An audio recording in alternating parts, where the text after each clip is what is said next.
Hello everyone, Assalamu alaikum. My name is Zahid Hussain. My hometown is Rajbari. Now I live in Ashulia, Sabar, Dhaka.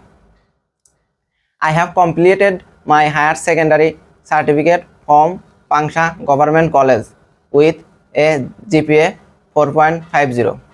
Before that, I have completed my secondary school certificate from Udaipur High School with a GPA 4. I am pursuing a BSc in Computer Science and Engineering in Daffodil International University.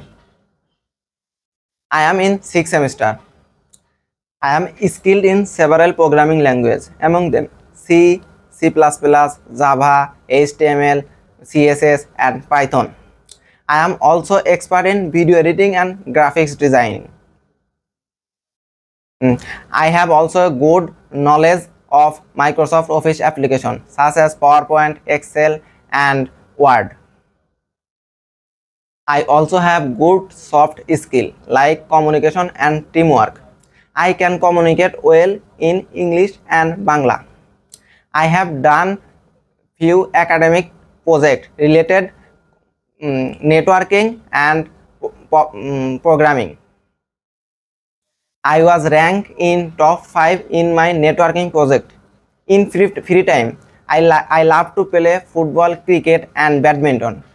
I also like to watching football match.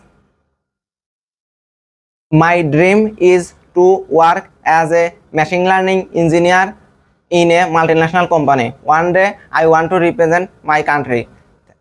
Thank you for watching my video resume.